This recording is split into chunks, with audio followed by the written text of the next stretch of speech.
Are dropping and the air is becoming drier. Autumn is definitely around the corner. As a time of transition, autumn is the best time to rejuvenate and repair your skin. Tebogo Thoka, founder of Fabu-Health, offers clients a comprehensive solution to skin health with an emphasis on clinical skincare. She's dedicating to helping reveal healthy, youthful and you know what ladies love the most, glowing skin. Tebogo joins us now in studio and she's going to give us more information on how we can better care for our skin as the season changes. Tebogo, it's great to have you on Morning Live. Thanks, your skin is glowing. I think it's something that we're all after, glowing skin.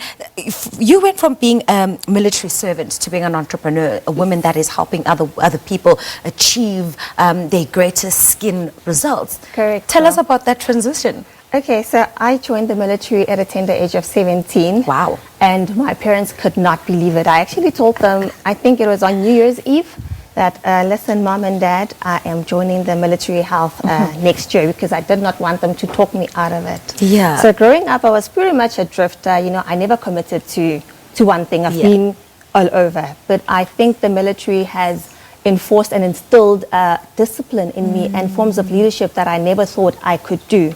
So, I mean, it's basic training for something.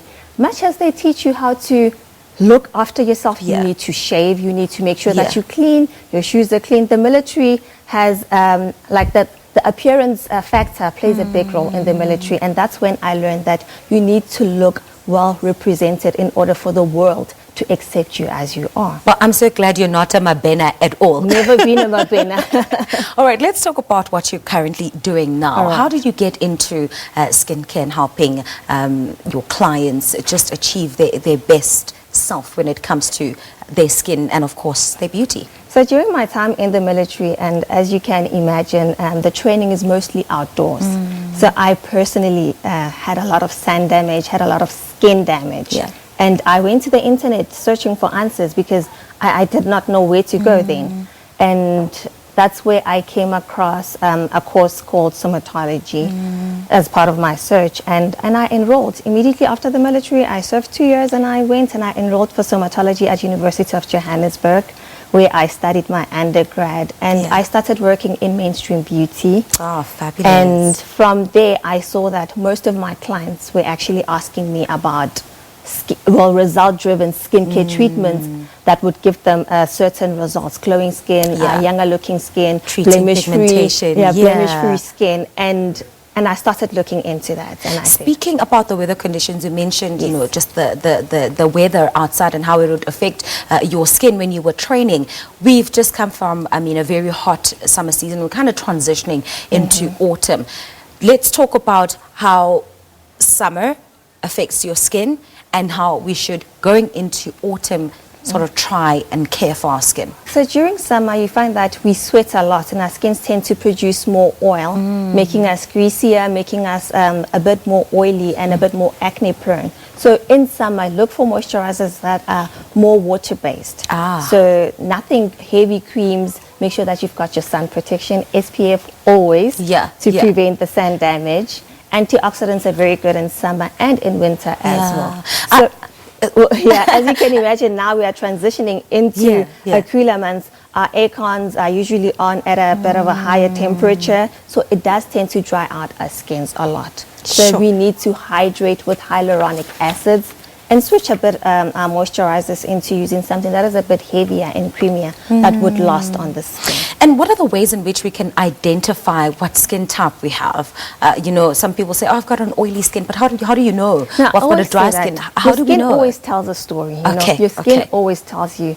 If it's cracking and it feels tight and it looks dull, you can tell that it needs a little bit of moisture and it does need more nutrients. So if you are experiencing a tight feeling after cleansing, immediately after cleansing, then you might be a bit dehydrated. So you are not dry, meaning you've got enough oil, you just need a bit of water on the skin. The only way we can supplement water on the skin is hyaluronic acid. And I understand that skin beauty on the outside also has a lot to do with what you put in. So you can't expect like great skin results, for example, if you don't drink enough water. How true is that? It is very true. It is very true. Much as your skin cannot produce water itself, it excretes water or it gets water from the environment. So if you're in a drier atmosphere, like up here in Joburg as compared to if you're in KZN, it's more humid there. Yes. So dehydration is not as common as it is up in Joburg. I see. So your environment and your internal environment, what you ingest, what you eat, plays a huge role on the skin, on the overall appearance of the skin. I understand that you also run master classes and you're teaching people on how to look after their skin and how to do so. Tell us about what people can expect to learn from when they attend your classes. So the master classes is a fairly new thing, and what brought about the introduction of master classes, that is to qualified therapists and to people already in the beauty industry, is that I saw that there was a gap. A skills gap, because aesthetics in South Africa is moving more towards a medical approach. So you see a lot of doctors doing aesthetic treatments, that is microneedling, chemical peels, and that's what people want, because that is a more result-driven approach to skincare as opposed to just going for your facial every 2 to 3 weeks and you still don't get the results. And therapists from a beauty background are having difficulties adjusting to the medical approach, and there is a skills gap. So, and more I see that with my staff, and I've started doing trainings internally, and there has been a demand to say, Tebogo, how do I get to do what you do? Coming from the same background that you do, and I introduce that to help other therapists to be able to move forward with their career, because it is a fast-paced industry after all. Tebogo, we are out of time, but for people who want to get a hold of you, want to see what it is that you do exactly, how can they go about doing that? You can check me on Instagram at Fabu_Health. My website is www.fabu-health.co.za, or personally at Tebogo_Thoka on Instagram as well. Oh, awesome, lady. Thank you so much for your time and your insights. For having me. It's been lovely. That's Tebogo Thoka, who is passionate about philanthropy and continues to help when she is needed by the community. Of course, she's involved in the Smile Foundation and Walk a Mile Foundation as well. She's busy changing lives. She founded Fabu-Health, which offers comprehensive solution to skin health. I'm talking about that internal glow. Sims?